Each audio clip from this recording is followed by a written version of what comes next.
Ok, minha gente, já de volta, Original Drogaria, uma em cada lugar da cidade, né? Tem em Bom Sucesso, tem em Vargem Grande, tem no Alto, tem na Várzea, bairro de São Pedro. Original Drogaria, 2642-7776, ou tem o 2742-7776, ou 2642-0050, Original Drogaria. E eu errei aqui o telefone, é 2742-2727 e o 2642-0050 para você discar para a Original Drogaria. A Maria Feliz, ela resolveu aqui o problema da Enel aqui em Teresópolis, né? O problema da iluminação pública. Ela mora no Rio de Janeiro, falou, vou resolver o problema da iluminação pública. Antigamente, no Brasil Império, usava-se óleo de baleia para acender as lâmpadas das ruas e o Estado tinha a profissão de acendedor de lâmpadas. O homem que caminhava de rua em rua para acender as luminárias. Seria a solução, mas não pode mais matar baleia, Maria Feliz. Senão a gente resolveria assim em Teresópolis, né? Botando óleo de baleia e botando iluminação pública, mas não pode mais matar baleia. Vamos lá. Seleção brasileira volta para Teresópolis depois de muito tempo. E agora sem o Neymar, né? Neymar já era. Neymar se arrebentou aí, estourou o joelho, deve ficar 6 meses sem jogar, vai ser operado. Neymar também dá um azar danado. O pessoal diz que ele é caicá, mas na realidade ele é muito perseguido em campo. Ele cai muito porque ele recebe muita falta. E agora, mais uma vez, sai de campo machucado e 6 meses fora. A seleção brasileira volta a Teresópolis. Qual é a importância disso, Zé Carlos Faria? Falar do Neymar aqui, porque o Neymar, Peraí, eu vou pedir. O Neymar é um dos melhores jogadores do mundo na atualidade, né? Ele só exagera quando cai. Tem alguns jogadores que caem, levantam e continuam jogando. Ele cai e tem que dar 5, 6 cambalhotas. Isso, para ele, é muito ruim pelo profissional que ele é. Não há necessidade daquilo tudo. Cai e levanta. Tenta agora. É lógico que essa vez ele teve uma contusão séria. Não, ele já teve algumas contusões muito sérias. Séria. Né? Mas era o exagero que ele faz que chamava a atenção. Isso que é perigoso. Para Teresópolis é muito importante que a seleção esteja aqui, claro, venha treinar na sede dela, sede de treinamento, né, a estrutura que Teresópolis oferece, de clima, de tudo. E foi feito para isso, né? A CBF foi feito para isso. É uma marca para a gente, para Teresópolis ter a sede da seleção. Eu só fico triste de receber a seleção que nós estamos recebendo, né? Um meio bagaço, né? O que jogou com o Uruguai dá tristeza de dizer que é a nossa seleção brasileira. Mas a gente volta, a gente continua falando. Deixa eu botar a Isla falando sobre a chegada da seleção brasileira. Ok. A pedido do técnico Fernando Diniz, no início de novembro, a seleção brasileira vai voltar a treinar aqui na Granja Comari após 1 ano e meio. O tradicional centro de treinamento da CBF, localizado aqui em Teresópolis, não recebe a delegação profissional de futebol masculino desde março de 2022, quando enfrentou o Chile no Maracanã pelas eliminatórias da Copa do Mundo do Catar. No momento, a seleção enfrenta uma gangorra de emoções. Após uma goleada implacável em cima da Bolívia em setembro, na estreia do treinador Diniz, 5-1 em Belém, o time ganhou sofrido do Peru por 1-0 em Lima e apenas empatou com a Venezuela por 1-1 na quinta-feira passada, dia 12, em Cuiabá.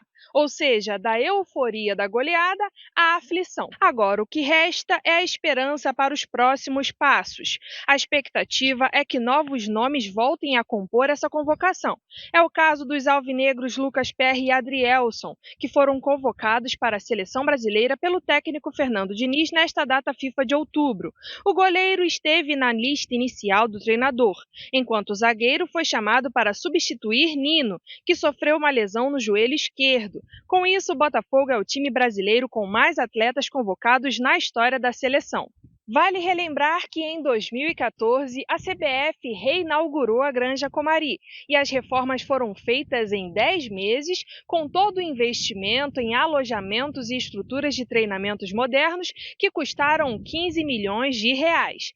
Todo esse investimento na base de concentração é para que os atletas possam entregar os seus melhores resultados. E é isso que se espera.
Então tá aí, a seleção brasileira voltou na Teresópolis. Marco Habib mandando um abraço pra gente, dizendo que Neymar não é exemplo.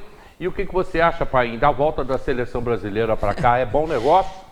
A primeira observação que eu vou fazer é que quando vocês filmaram a matéria ali, tinha um céu azul lindo, né? Foi. E a seleção chega, o mau tempo chega junto. É Tempo chega incrível, junto. cara, é incrível. Verdade Toda vez. isso, A seleção vem treinar em Teresópolis. A gente fala que às vezes Não o é? treino tem que parar porque não consegue Não ver é? a bola direito, ninguém acredita. Cara, é assim, é engraçado, né? A seleção chega, vem o mau tempo, aí fica aquela neblina. Inclusive, teve técnicos, né? Queriam até parar de trazer a seleção para treinar aqui por conta do mau tempo, né? Não pelo clima, o clima é bom, ajuda, porque a grande parte dos jogadores jogam na Europa e o clima da Europa é bem diferente aqui do Brasil. E eles gostam de Teresópolis, uma das coisas que eles elogiam é o clima, só que quando dá aquela neblina, né? O famoso russo. O russo. e atrapalha o treino, que chega a ter que interromper o treino, e eles criticam isso. Mas tirando esse empecilho, a vinda da seleção para a cidade sempre é muito boa, né? Eu lamento, às vezes, pela forma em que a seleção se apresenta, porque antigamente, assim que, né, a gente tem mais tempo, um pouquinho de experiência, né, Faria? Quando a seleção vinha para cá, a torcida podia ter o alambrado, ver o treino, fazer aquela festa, né? Atraía pessoas para ver, para acompanhar. E hoje em dia, acho que mal a imprensa consegue entrar, né? Então faz aqueles tapumes, faz aquele todo aparato ali Isola. na porta do Comari que isola. E a seleção, ela, diferentemente do que ocorria há anos atrás, a seleção hoje, pelo menos particularmente para mim, ela já não atrai tantos olhares como era antigamente, né? Você vê que assim, hoje, se eu tiver um jogo da seleção, se der para eu ver, eu vejo, se não der, eu não faço tanta questão. Antigamente eu não perdia. Na época de Zico, de Romário, É verdade, né, é verdade. Rivaldo, aquela turma toda, você tinha gosto de ver a seleção jogar, porque os caras davam sangue pela seleção, jogavam, tinha aquela... Hoje você vê muitas vezes, o Neymar, por exemplo, as pessoas falam muito dele, ele criou esse estigma para ele é um excelente jogador, não tenha dúvida, e realmente é muito perseguido em campo pela habilidade individual que ele tem, que ele consegue no curto espaço de campo ali, talvez driblar 2, 3 e deixar ali desarticular uma marcação de um time inteiro. E por isso ele é muito perseguido. Só que lá atrás ele vem com esse histórico de cai-cai, de se jogar, de fazer aquelas cenas. E hoje as câmeras de televisão, elas pegam tudo quanto é lance, né? Ontem eu estava vendo o jogo, até graças a Deus o Flamengo ontem ganhou, né, Hélio? Eu acho que você vai falar de um lance que eu prestei atenção. Mas ontem, por exemplo, teve um lance com o lateral do Flamengo, que ele tomou a mãozada e caiu, o juiz deu amarelo para o cara, logo depois o cara do Cruzeiro fez a mesma coisa. Sim. Só que na câmera mostrou que ele não chegou a encostar a mão no Nem rosto do cara, nem encostou, e o encostou, cara entendeu? O cara botou. Isso mesmo. Então, esse tipo de cena que o jogador tem feito hoje, a imprensa tem demonstrado de forma muito clara, e isso acaba marcando o jogador. E não só marca o jogador pela opinião pública, como também para os próprios árbitros que estão ali apitando. Porque depois o cara vê o lance, então ele já fica ligado àquele jogador. Esse jogador é 7, né? É aquele jogador fanfarrão. Isso prejudica. Mas em relação à vinda da seleção para cá, se o município, né, souber explorar isso, né, trazer essa mídia, usar a imprensa favorável, trazer a imagem da CBF, da seleção, a gente consegue trazer mais turistas para a cidade e, consequentemente, é favorável para todo mundo, para o comércio, né, para o pessoal ali da feira, ali, que aquela região ali do alto ali também fica bem movimentada. E assim, a gente sempre olha com um lado positivo em relação a isso. Eu acho também muito positiva a vinda. O PAN colocou um negócio, que a gente não tem, às vezes não desperta, porque está aqui, negócio CBF, está aqui, é nossa, a gente não dá, às vezes, o valor que os outros dão. Nós estamos participando das eliminatórias, tá? É uma fase de uma Copa, né? É o que antecede uma Copa. É. E o Brasil tem duas coisas que nenhum outro país tem, né? De ter participado de todas as Copas e ter 5 títulos. Só que quando você faz um treinamento que antecede a Copa, que é treinamento para a Copa, que já estão todos convocados para participar da Copa, vem o mundo para Teresópolis, né? Porque às vezes aquele valor que a gente não dá aqui no local, mas o mundo inteiro dá. A Europa manda repórter para fazer ao vivo daqui de Teresópolis, hoje a África... A rede hoteleira fica cheia. A rede hoteleira fica cheia, os restaurantes ficam cheios. Eu já fui a restaurante que estava a mídia, a grande mídia, Galvão Bueno e outros, junto ali, todo mundo jantando, porque realmente o Teresópolis tem uma boa gastronomia, pode oferecer isso, e o mundo vem para Teresópolis. Eu tive um prazer muito grande de conseguir, em 94, né, quando a seleção estava se despedindo para ir para os Estados Unidos, para disputar a Copa do Mundo de 94, de levar Zagallo e Parreira na Câmara para falar sobre a seleção, que ele estava ali, repórter na Câmara, repórteres do mundo inteiro, para poder abordar os dois. Isso, para Teresópolis, é uma marca importante, porque Teresópolis, esse nome é forte, mas ficou muito mais forte por ter a CBF. Hoje em dia existe esse isolamento, né, o Faria, que é o que você está dizendo. Naquela época você trazia grandes nomes até para a Câmara para falar sobre. Você via, você tinha o contato do torcedor com os atletas.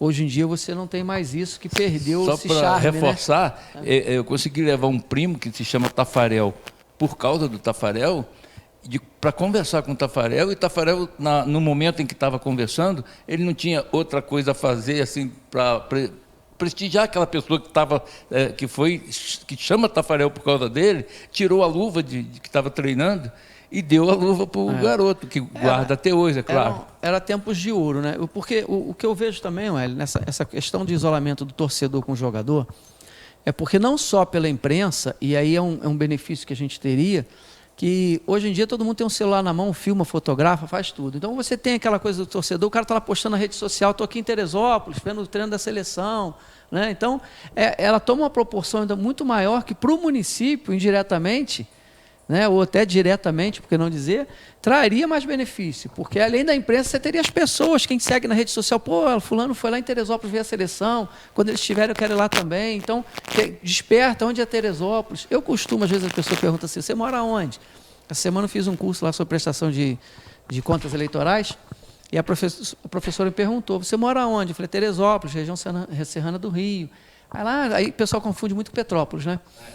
Aí eu falei, não, aqui é a terra da CBF. Ah, sim, aí já ligou, entendeu? As pessoas. Então é importante a gente divulgar isso, para as pessoas virem a Teresópolis, conhecer a nossa cidade, que é uma cidade bonita, uma cidade que tem um clima gostoso, tem uma gastronomia sensacional. A gente, né, isso. Então, assim, a gente tem o que explorar turisticamente na cidade. E a CBF é um dos pontos fortes nossos. E a gente tem que ter preocupação, porque Minas, São Paulo, eles têm uma sede em ter a sede da CBF muito grande, e a gente quase perdeu uma vez. A gente tem que ter essa estrutura. O país ia um pouco mais longe, eu acho que o Teresópolis poderia ter ali uma passarela suspensa, do lado da cerca mesmo, próximo ao campo, suspensa, que não atrapalhasse o treino, e que nem tivesse acesso à sede da CBF, mas que fosse uma coisa que a pessoa pudesse ir, assistir ao treino, ver e voltar sem ter o problema de atrapalhar, porque tem treino que é mais secreto, tem treino que é mais físico do que tático, então daria para fazer isso, para atrair tanto os teresopolitanos, as cidades vizinhas e as pessoas que vêm de fora. Vem muita gente de fora para ver os jogadores, só para ver. Muitos não precisam nem de conversar, tirar foto, mas deveríamos ter essa possibilidade. É porque é turístico, né? Passa a ser parte do nosso turismo. Ok, minha gente, dando seguimento ao programa de hoje, estava recebendo aqui informações sobre o Marcos Habib falando sobre a sessão de ontem da Câmara, e já a gente vai falar desse assunto. Aliás, nós vamos falar desse assunto agora. A partir de agora, nós vamos falar sobre Câmara de Vereadores, comissão processante. Eu tenho um bloco de comercial daqui a pouquinho, mas a gente já vai entrar no assunto. Vereadores, comissão processante, CPI e o prefeito Vinícius Clausen. Antes, rapidamente, Paim, explicando às pessoas, para que a gente possa entrar no assunto, o que é uma comissão processante, o que é uma CPI e o que é um impeachment. Eu vou tentar ser breve. A CPI, o nome é Comissão Parlamentar de Inquérito. A CPI é formada por uma comissão de vereadores, ou deputados, ou federais, estaduais. Ela existe no âmbito dos 3 poderes legislativos, e ela serve para investigar um fato determinado. Ou seja, vou dar o exemplo aqui de que ocorreu, que culminou na comissão processante. Houveram várias denúncias em relação às obras efetuadas pela empresa Econstur no município, obras essas que não estavam sendo concluídas, números excessivos de aditivos, contratos não cumpridos. E Aditivos, quando se fala aditivos, mais dinheiro. O contrato fecha um contrato de uma obra por 1 milhão, depois aditiva para 1.300.000, depois para mais 200 vai para 1,5 milhão, então vai aditivando. E foram feitas essas denúncias junto à Câmara de Vereadores, a Comissão de Obras também da Câmara recebeu esse tipo de denúncia, a imprensa, né, até a própria TV Diário aqui denunciou por diversas vezes. E daí se formou essa comissão parlamentar de inquérito que investigou toda a transação envolvendo a prefeitura, o município e a empresa Construr, analisando documentos, contratos, as provas, as obras, fazendo visitas assim, no local ali, para ver se está o andamento. Terminando essa comissão parlamentar de inquérito, o relator, a comissão, ela faz um relatório dizendo tudo o que ela encontrou, aponta algumas irregularidades que ela entende, né, por irregular, entende que algumas coisas foram contrárias à legislação, ou aos bons costumes, ou à moral, à ética, e faz esse relatório que, ao final, faz algumas recomendações para o município e faz alguns apontamentos de possíveis irregularidades. O que é importante saber para a população? A CPI não caça ninguém e nem tem poder de prender ninguém. A CPI também ela não investiga uma pessoa específica. Por exemplo, a CPI ela não investigou o prefeito.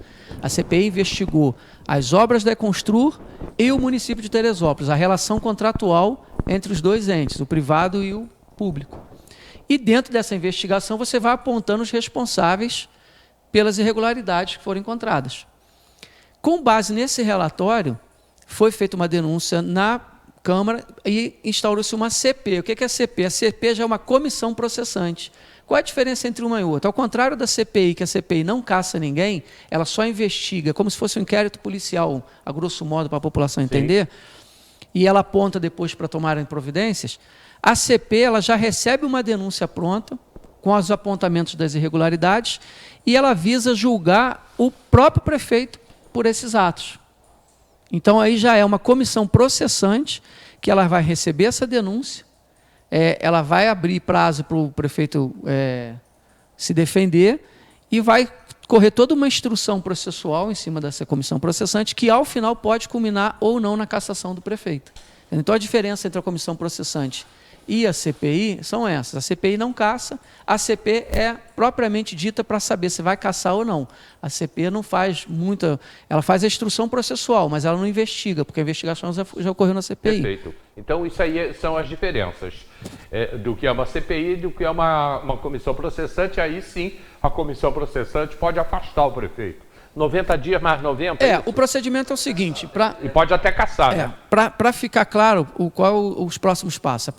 Houve a denúncia, a mesa diretora leu a denúncia, o plenário aprovou o recebimento da denúncia, foi instituída a comissão processante com 3 vereadores, o Paulinho, o Diego Barbosa e o Fidel Faria. Né? Os 3 se reuniram, elegeram o Paulinho, vereador, como presidente, o Diego Barbosa como relator e o Fidel como membro. Esses 3 se reuniram agora essa semana. Eles vão notificar o prefeito da denúncia, ele terá um prazo de 10 dias para apresentar uma defesa prévia, né? Junto com essa notificação vai a cópia da comissão processante, com a denúncia, dizendo os fatos, ele vai apresentar uma defesa prévia, no prazo de 10 dias. Recebida essa defesa prévia, a comissão se reúne e tem mais 5 dias para elaborar um parecer, pela continuidade da comissão processante ou por seu arquivamento. Se eles optarem pelo arquivamento, isso vai para plenário e o plenário julga se acata o parecer da Câmara pelo arquivamento ou se não e prossegue com a comissão processante. Se a comissão entender que as denúncias são válidas e que a defesa prévia do prefeito não foi suficiente para convencer aquela comissão de que aquelas denúncias estão corretas, eles dão pelo prosseguimento e aí não passa nem pelo plenário, aí continua a instrução processual e daí eles vão marcar, o prefeito vai poder indicar testemunhas, ele vai produzir as provas que ele achar pertinentes e vai discorrer todo um procedimento processual cuja comissão tem um prazo de 90 dias para encerrar. Ao final disso, vai ser emitido um relatório aonde essa comissão vai opinar pela cassação, pelo arquivamento, entendendo? E isso sim vai para plenário, para ser julgado em plenário. Aí o plenário é que vai decidir se caça ou se não caça. Quer dizer, tudo é o plenário. No final termina, a palavra final tem que ser do plenário, né? Mesmo que um parecer venha pedindo o afastamento do prefeito ou a cassação do prefeito, o plenário pode derrubar esse parecer. Como também pode o parecer dizer que o prefeito deve ser cassado e às vezes os vereadores não acatam. Normalmente segue. O que acontece também é que, por exemplo, os vereadores foram para fazer isso. Então eles ficam aptos a dar um parecer que oriente os demais vereadores a tomar a providência. O que pode acontecer ali também, que são 3 vereadores compondo a comissão, é que um dos 3 pode não concordar com aquele relatório e fazer também um relatório apartado. E esse relatório também vai ser levado a plenário. Então, assim, a função da comissão processante e da Câmara nessa situação, Hélio, é uma das funções atípicas do Poder Legislativo, que ele exerce uma função de julgador. Ali é como se ele tivesse o poder, dito popularmente, como se tivesse revestido do Poder Judiciário, que ele vai apurar, vai fazer o processamento da comissão e, ao final, vai fazer o julgamento. E o julgamento é político. Se não houver nenhum procedimento errado e, ao final, eles entenderem que é válida, que as defesas do prefeito não foram condizentes e que o relatório apontou irregularidades graves e que a comissão apurou que são graves e a Câmara julgar pela cassação do prefeito, é muito difícil reverter na Justiça, muito difícil. Normalmente o Poder Judiciário não reverte, porque se o rito acompanhou aquilo que é necessário... Porque, assim, é um julgamento político. Então, ele tem que estar dentro da infração do Decreto-Lei 201, de 67, mas, culminando na cassação, ele é muito difícil reverter. E a questão do afastamento, que muita gente achou até que o prefeito ia ser afastado, é bom esclarecer, o Decreto 201, ele não prevê afastamento prévio do prefeito. Existe na jurisprudência discussões onde uns aceitam, outros não, mas a ampla maioria entende aí que não tem, que essa previsão não existe. Aí o prefeito consegue reverter e voltar. E aí era um risco para a Câmara afastar o prefeito e ele conseguiu uma liminar e retornar ao cargo. Segura só isso aí que você está falando. Me bota a fala do vereador Leonardo, porque a gente está falando exatamente sobre isso, né? Por que o Leonardo teve a habilidade, eu acho que foi a habilidade dele, né? Ele agiu correto, no meu opinião. Agiu correto. Sim. E não afastar o prefeito e as pessoas dizendo, vaiando, não, tem que afastar, tem que afastar. A gente tem que entender um pouco, não só de lei, como também de política, entender que não era o momento. Coloca a fala do vereador Leonardo. O relatório final da CPI instaurada para investigar as condutas de agentes políticos do Poder Executivo de Teresópolis nas contratações da empresa Econstru, foi enfático ao responsabilizar por grave omissão, negligência e prevaricação o prefeito de Teresópolis, Vinícius Cardoso Cláudio da Silva. Ainda, segundo esse relatório, que foi aprovado por unanimidade e sem ressalvas pelos 17 vereadores presentes na sua votação, as condutas ali tipificadas culminaram com a dilapidação do patrimônio público, dano ao erário e prejuízos sociais irreversíveis. Essa comissão parlamentar de inquérito, composta pelos vereadores Maurício Lopes, Marcos Rangel e Fidel Faria, analisou e esquadrinhou mais de 16 mil páginas de documentos, respostas de requerimentos legislativos, teve de lidar com a sonegação de informações por parte do Poder Executivo, colheu o depoimento de dezenas de pessoas envolvidas, visitou diversas obras e garantiu plenamente o direito à ampla defesa e ao contraditório de todos os investigados, que acompanharam todas as fases e cada ato do processo. Mesmo após a conclusão da CPI, com farta documentação comprobatória dos atos ilícitos praticados, o prefeito permaneceu inerte, ou melhor, omisso, diante de tantas graves denúncias.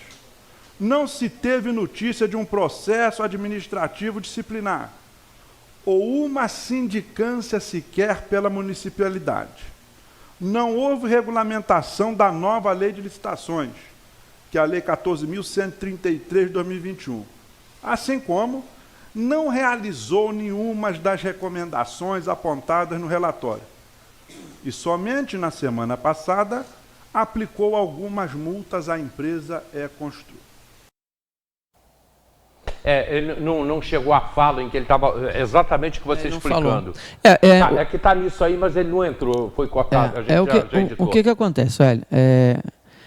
A comissão processante, né, como eu expliquei, já houve um inquérito onde investigou, onde trouxe todas as informações possíveis em relação a essa, o que ele falou ali. essa comissão que gerou a comissão processante. E o afastamento do prefeito, ele se daria num caso onde ele tivesse causando embaraços para o bom andamento processual da comissão processante, poderia até ter interferido na comissão da CPI. Só que no caso da comissão processante, a documentação já foi entregue, que é o relatório da CPI, juntamente com a documentação que tem na CPI, que eles podem olhar para lá. Então, assim, eu não vejo forma do prefeito hoje impedir ou criar obstáculos para o bom andamento da comissão processante, daí porque não justificaria o afastamento dele. Agora, isso não quer dizer que se a comissão processante, no ato do seu funcionamento, instaurado o processo, a instrução, vamos imaginar aqui que a comissão admita a denúncia e dê prosseguimento na instrução processual. E durante esse ato, o prefeito começar a criar embaraços, a própria comissão pode deliberar a respeito do afastamento do prefeito, inclusive levar isso a plenário, ou pedir até judicialmente, porque aí ele estaria justificando o afastamento do prefeito, entendeu? Então, assim, o presidente, quando deixa de afastar o prefeito Vinícius Claus, já no ato do recebimento da denúncia, na minha opinião, ele agiu corretamente, por falta de previsão legal, e daí dependeria de interpretação do juízo que fosse analisar uma possível liminar que o prefeito ia conseguir, tentar arguir, e poderia retornar ao cargo, o que politicamente, aí vamos falar politicamente, para a Câmara seria muito ruim, porque se ele volta no poder de liminar, o Vinícius, a gente já falou que ele é bom de discurso, certamente ele ia já começar a propagar na mídia e nas suas redes sociais que é tudo irregular, tanto é que a Justiça colocou ele no lugar, de volta, né? Ele ia se utilizar dessa maneira, porque aí ia utilizar de força política. A gente tem visto isso, é uma manobra política que ele está usando. Quando se divulga no jornal Dia e num jornal lá de Petrópolis que ninguém conhece, onde bota a matéria lá, a prefeitura está multando a empresa que não cumpriu o contrato. Hélio, eu, junto com outros servidores da casa, a gente analisou minuciosamente todos os documentos enviados pela prefeitura para a gente. E a Econstrura, ela fez trabalhos para o município, ela vem fazendo desde 2018. As punições só começaram a ocorrer depois o processo administrativo que teve aberto foi depois de começou a ventilar a hipótese de abertura de CPI, e as punições só ocorreram efetivamente em 2022, ou 2023, agora em janeiro, depois que a CPI já estava instaurada. Mas, pai, você isso é fácil de você... Isso é fácil acompanhando, só para... A Câmara, a Prefeitura viu irregularidades e multou. A Prefeitura recebeu alguma dessas multas ou multou para justificar que multou só? É porque a multa, e é bom a gente deixar claro aqui, Hélio, que para a Prefeitura multar, a empresa não está cumprindo o contrato. Eles vão abrir um processo administrativo, a empresa tem o direito de se defender dentro daquele processo administrativo, então não é um processo que... Não é uma coisa que você chega assim, não cumpriu multa. Não é como se você... vai cumprir multa. Eles abrem o processo administrativo, a empresa...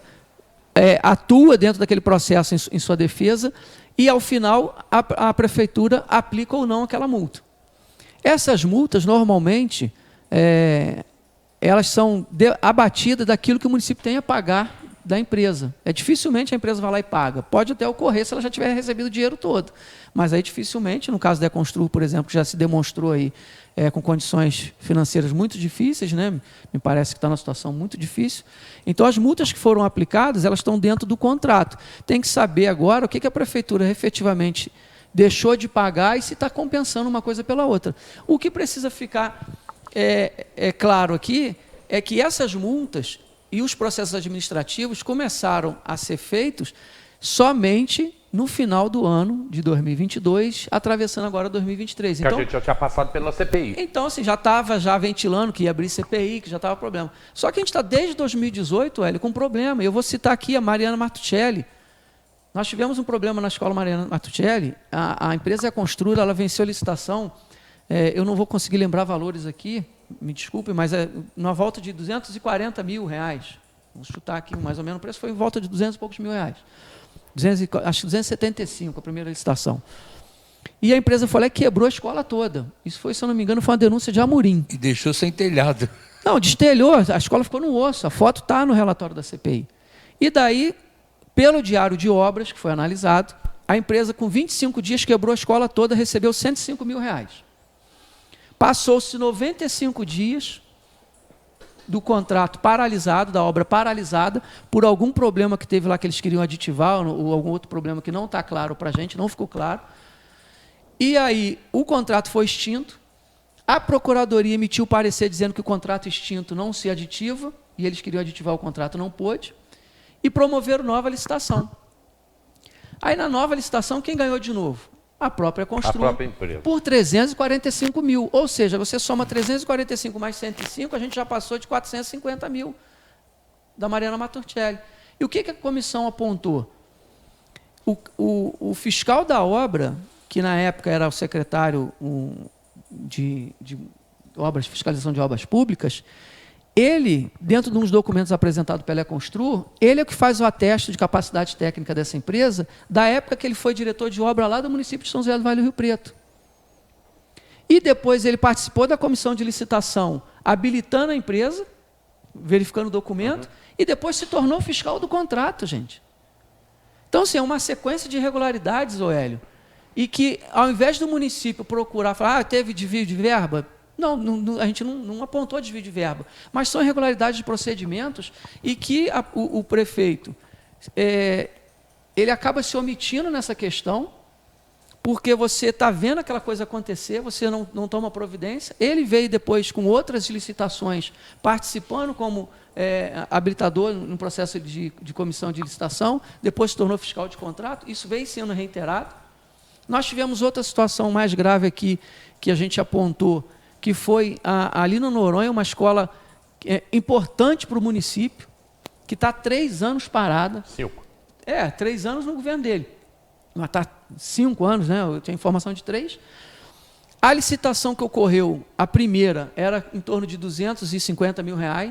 O fiscal da prefeitura foi lá, verificou a obra, fez um memorando escrito, dizendo que aquela obra não poderia ser feita naquele valor, porque tinha uma série de outras coisas a ser feitas. Ele relata o que tinha que ser feito, estima o valor em mais de 270, 250 mil, ou seja, era o dobro do contratado, já licitado.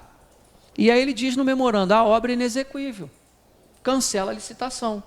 Aí 1 ano depois, o prefeito vai e faz, não, vamos fazer uma obra de R$1,5 milhão, vai ser uma obra espetacular. Quer dizer, uma obra inicial, há 1 ano atrás, que estava orçada em mais ou menos 500, se tornou de R$1,5 milhão. Até aí tudo bem, de repente implantou mais uma série de outras coisas. Só que aí os caras me fazem a licitação, marcando o dia 15 de fevereiro a publicação, com a licitação para quinta-feira, depois de quarta-feira de cinza, um dia depois do carnaval. Cara, aí o que acontece, Hélio? Qual é a nossa crítica? O poder público ele tem na concorrência, na modalidade de concorrência, 15 dias para acontecer a licitação após a publicação do edital. Então, o público pode fazer a licitação a 15 dias. Essa é o fato, é o ponto legal. É onde eles se apegam. Não, mas a gente fez dentro da legalidade. Só que a administração pública, ela se prevê, dentro dos atos, você tem vários princípios que você tem que obedecer. Não é só a legalidade. Você tem pessoalidade, transparência, moralidade, princípio da efetividade. Então, eu entendo assim, quando você vai fazer uma licitação desse porte, pera lá, deixa eu analisar aqui, cara, é uma obra de R$1,5 milhão, uma escola que está parada há muitos anos, é uma obra que está degradada.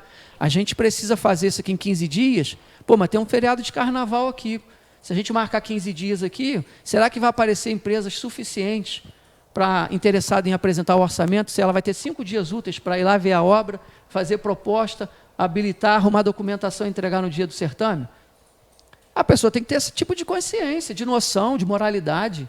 Você entendeu, Faria? Então, é isso que está sendo apontado, isso que foi apontado no relatório, brilhantemente pelo vereador Rangel. A gente, enquanto auxiliar técnico, a gente só passou as informações e quem narra, quem faz o relatório é o vereador Rangel, e ele foi brilhante nessas condições, porque, Hélio, é preciso ter esse tipo de cautela, e é preciso ter esse tipo de cuidado, porque a Econstru foi a única participante do certame, dali no Noronha, ela já tinha toda a documentação, porque ela já vinha fazendo obras para o município, então já tinha certificado, já tinha tudo quanto era certidões. É uma empresa também que aí não compete ao município, eu tenho certeza, mas era uma empresa que até fazer serviço para o município não tinha um registro nos seus quadros de funcionário. E aí é muito fácil apresentar certidão de negativo trabalhista, porque não tinha funcionário nos seus quadros. Então, assim, isso agrava, você fez aí um raio-x do que aconteceu.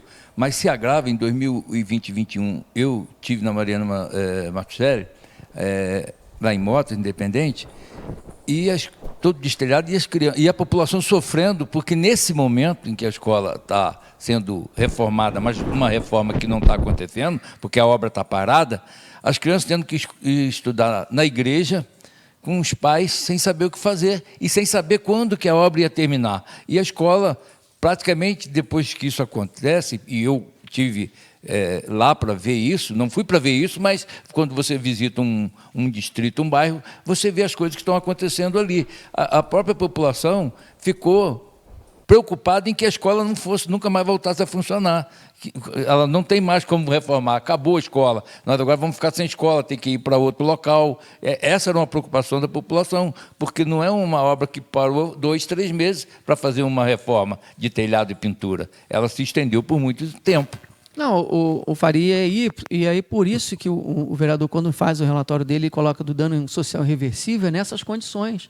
Porque a gente tem crianças que estavam habituadas a estudar naquela escola, que já tinham aquela sua rotina, que foram retiradas da sua rotina, e aí pais que às vezes estavam com aquela escola matriculada ali perto do seu trabalho, teve que se deslocar, essa insegurança de saber se vai voltar, se não vai, sabe? São coisas que você vai vendo que é uma negligência, quando há o apontamento de negligência é nisso, você está sendo negligente. O município arrecadou esse ano já quase 700, acho que se eu não me engano, 700 milhões. O prefeito praticamente dobrou o orçamento desde que ele assumiu. Só que você vê, o Hélio acabou de falar agora há pouco sobre uma dívida, uma possível dívida aí com uma instituição, no hospital, de quase 100 milhões, fora as outras dívidas que o município tem. Então, assim, a gente continua sabendo que existe o dinheiro, mas, pelo visto, a gestão continua faltando. E aí se espalha um monte de obra e não termina nenhuma. As multas, inclusive, que foram, Hélio, colocadas agora recentemente, eu até sei, por conta dos contratos, os que começam com 061, 62, 63, 64, 66 até o 67, são obras da escola. Da escola não, desculpa, das quadras. Então, são multas que foram aplicadas em decorrência das falhas nessas obras das quadras, na qual foi se questionado por um dos participantes dos licitantes que o termo de referência, a cobrança, era pintura de quadra. O cara até reclama, no depoimento ele fala, poxa, mas vem cá, eu pinto prédio, não pinto quadra? O termo de relevância era pintura de quadra. E aí a prefeitura, mas isso aí é a escolha deles, é discricionário. Cara, perfeitamente, não está errado. Só que quando você pega, o cara bota um termo de referência, uma pintura de quadra, que pode excluir determinadas empresas de participar, porque elas nunca pintaram quadra, aí você pega uma quadra que o cara pintou num dia, 3 dias depois está soltando a tinta, você vê que não houve qualidade nas obras.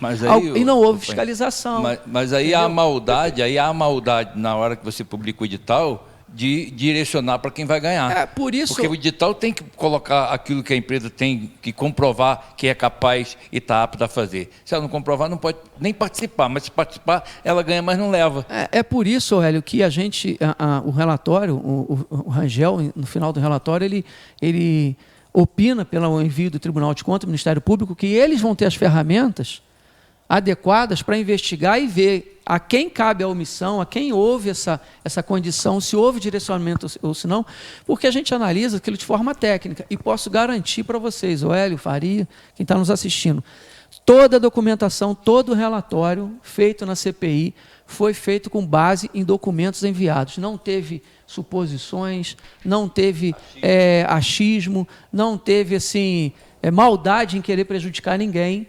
A gente observou o que foi feito com a nossa visão, conhecimento administrativo. É o que eu estou dizendo. A partir do momento que eu vou fazer uma licitação, e eu penso assim, dentro dos princípios que tem que ser englobado, dentro do princípio da administração pública, se eu quero fazer uma coisa de forma honesta, clara, transparente, se eu vou fazer uma licitação, se eu estou vendo que dentro daquela licitação eu tenho um feriado prolongado de carnaval no meio, e culturalmente a população brasileira, enquanto não passa o carnaval, parece que não anda direito, é uma cultura nossa de ficar, o carnaval chegou, vamos viajar. Como que eu vou fazer uma licitação de 1,5 milhão de uma escola que já está depredada, que já participou com outras licitações problemáticas, dentro de um feriado de carnaval? Esse período é tão emblemático Agora que eu já eu quero vi... te ouvir mesmo, é Faria, rápido. que a gente já está no finalzinho. Não, é 5 segundos. Não, mas pode falar. Olha Agora, só. eu preciso que você analise a posição. Esse problema, a CPI, que nós vamos falar ainda mais na frente, a gente vai discutir. Mas essa questão que ele coloca de data, o atual governador e deputado federal Ronaldo Caiado já fez com que Gerson Kelma, que presidia a ANEEL, anular uma portaria que foi feita e publicada no dia 23 de dezembro. Não é possível que numa coisa importante, que decide a vida do brasileiro, você faça uma portaria no dia 23 de dezembro, dando prazo para alguém fazer um recurso de 24 horas. 23 de dezembro e 24 é véspera do Natal, não tem como é o Carnaval. E isso é possível, normalmente é passível até de um questionamento jurídico que pode anular esse tipo de decisão. Uma portaria 23 de dezembro, claro que é possível de anular. O que eu quero agora, depois que você ouviu toda a explanação do Paim, é que você, com toda a tua experiência, faça uma análise, a gente já está no finalzinho do programa, faço uma análise, inclusive a pergunta do Jones, sobre a posição do vereador Paulinho, por ser marido, ele botou aqui, casado com a secretária de Cultura, e ser um líder de governo, se iria interferir em alguma coisa, ele ser presidente da comissão. Queria que você analisasse a partir daí também. O Hélio, eu vejo o Paulinho um vereador eficiente, capaz, conhecedor do assunto, mas eu vejo que a própria lei ela peca em fazer com que um líder do governo presida uma empresa, presida uma comissão que vai apurar possíveis erros do governo. Não vai encontrar erro. Não tem como esse vereador, por mais sério e justo que seja, encontrar erro nesse assunto. Então, e para piorar, a documentação pronta. Não tem, isso não é problema. Na hora ele faz o relatório dele dizendo, ele já falou isso. Aliás, ele já se antecipou ao parecer dele, ele disse que tem certeza, e que acredita. Esse acredita porque tem certeza praticamente, porque ele é do governo, ele é líder do governo. Então ele acredita que a fiscalização foi correta, que o prefeito agiu certo, que não vai encontrar nenhum erro. Então ele já decidiu o relatório. O relatório o relatório que vão fazer em 90 dias, dá para fazer em 3 dias ou em 3 horas, sem ter que analisar só aquela documentação que está lá.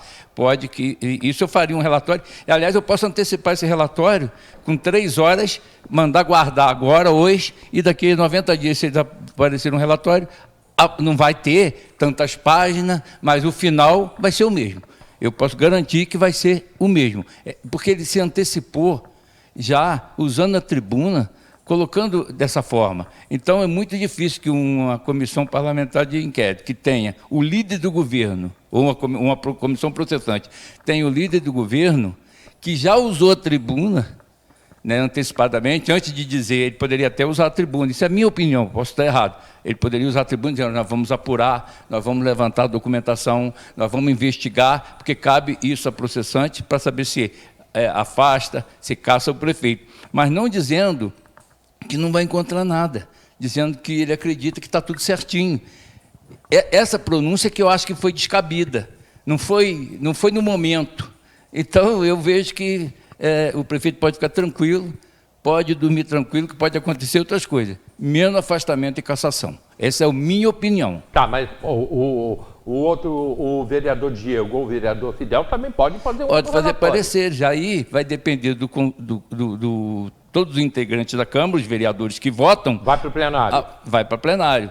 O parecer da comissão, presidida por Paulinho, e relator Diego, que faz o relatório, vai para o plenário. Se tiver um vereador aí, que possa ser o Fidel ou não sei, faça um relatório em separado, também vai para o plenário. Mas eu acho que isso aí vence a maioria, e a Câmara, nesse momento, mesmo se colocando com voto de repúdio, votando contra os vetos do prefeito, falando essas coisas, nessa hora em que a Câmara precisava mostrar que existe, se mostrar que existe, porque tem problemas ali que pode ser muito sério, e é sério, pode chegar a cassação do prefeito. Nesse momento que a Câmara precisa dizer eu existo, talvez ela não faça, porque a Câmara não está, infelizmente, pela atitude do prefeito, que ele tem feito de SEDAI não houve Câmara, aterro sanitário não houve Câmara, não ter planejamento para a feira, e a Câmara, como se a Câmara para o prefeito não existisse, eu acho que em algum momento a Câmara tem que dizer, prefeito, a gente existe, nós temos 19 vereadores, temos presidente, temos comissão de justiça, temos comissão de finanças, temos comissão de educação, temos comissão de saúde, temos comissão de meio ambiente, para ver as mazelas que o governo pratica. E aí, nessa hora é a hora da Câmara dizer, eu existo, mas infelizmente ela vai fazer eu antecipo aqui com tristeza, no dia de apresentação do relatório dessa comissão processante, já deveria antecipar certificado de idoneidade, de honestidade, em aço escovado e entregar para o prefeito. Fazer um certificado em aço escovado de honestidade e idoneidade e entregar para o prefeito, que vai ser o que vai acontecer, infelizmente. E aí, pai? Os olhos estão voltados para essa comissão, Estão. né? Eu acho que tem muito instrumento ali, a análise. O Paulinho, até vou dizer que ele participou. Eu gostaria de estar errado, hein? Eu gostaria de estar errado e espero que esteja. Eu quero dizer, sim, pô, Faria, você errou, você estava errado, não fizemos o certificado de aço com aço escovado, porque era gasto de dinheiro. Mas eu ainda tenho minhas dúvidas. Ele acompanhou praticamente todo o procedimento da CPI. O Paulinho foi um cara presente em quase todas as sessões oitivas, as sessões que a gente se reunia, né? Não analisou os documentos, porque quem analisava foi a equipe técnica que trabalhou, né? Ele não analisou. Só que nas reuniões a gente debatia os assuntos, passava as informações, então ele está ciente de tudo que aconteceu, de tudo que foi apurado. Para ele, o município tem que apresentar, o prefeito tem que apresentar uma justificativa muito plausível, muito eficiente sobre o que foi foi relatado na CPI, para que ele consiga fazer um relatório na forma que o Faria bem colocou aqui, que fundamente essa não admissão da comissão, ou se ao final optar pela não cassação. Pode ser que aconteça, pode ser que o prefeito realmente venha e apresente, eu não estou fazendo juízo de valor, porque a gente fez a nossa análise, né? A equipe técnica fez a análise, o relator fez a análise dele, junto com toda a comissão da CPI, e pode ser que ele, não, olha, gente, houve uma falha aqui na entrega de documento, mas está aqui, a gente fez, não, isso aqui realmente porque vocês entenderam dessa forma, mas existe a jurisprudência dessa forma. Deve ser respeitado o direito à ampla defesa contraditória, a gente não pode fazer juízo de valor antecipado, o prefeito tem todo o direito de se defender. E o compromisso. Se nós não podemos fazer, muito menos o membro da comissão. Mas o compromisso dos membros da comissão processante não é só com o prefeito, e sim com toda a população. Então, assim, eu acho que o vereador Paulinho, naquele momento que ele fez aquele discurso, para ele, enquanto líder do governo, enquanto eleito presidente daquela comissão, pegou mal para ele, porque é como o Faria está colocando, como se ele estivesse antecipando ali, quando ele diz, não, eu acredito no prefeito, acredito na comissão, assim, parece que ele está colocando, não, ali para mim não tenho dúvida. Mas é lógico que ele pode mudar. Do líder do governo, defender o governo mesmo, não tem problema, mas não pode, dele, mas tem que ter tempo, isso tem que ter a hora certa. Mas a discussão vai ocorrer dentro da comissão processante. Eu queria só fazer mais um que está acabando o tempo, né? Ele fazer um relato que, com tudo isso que aconteceu, parece que o prefeito ele não aprende. Porque essa semana ele publicou lá, voltou à escola Nina Noronha, que é a mais problemática das escolas que nós temos aí, né, com obras, né, que já participou de diversas licitações. E ontem ele foi para lá de novo, acompanhar, botou no Instagram dele e colocou lá, em março a obra está pronta. E aí nos comentários alguém colocou, quero ver, não pode gravar o vídeo e me cobrar. Quer dizer, ele não aprende, porque ele já tinha feito isso com a Reconstrua, quando ele foi lá e disse, não, eu estou aqui pessoalmente vendo a obra, que agora a obra vai andar. Essa empresa não vai entregar a obra em março, que tem muita obra para ser feita. E aí não vai entregar e ele vai ser cobrado de novo, porque quer atropelar para fazer tudo pela vaidade, pela exposição da sua própria vaidade, para dizer, não, eu não erro. Assim como ele publicou as matérias lá, o município publicou aquelas matérias que multou, que é ali uma estratégia, talvez, para dizer, não, a gente está multando sim, mas que a multa veio tardia, né? Mas assim, eu acho assim, que falta essa humildade nesse município, nesse governo, para dizer, gente, eu errei, vamos ver o que a gente errou. Os caras estão apontando os erros aqui, vamos corrigir esses erros. Era muito melhor. Daria para a gente esticar esse programa até mais 6 horas da tarde.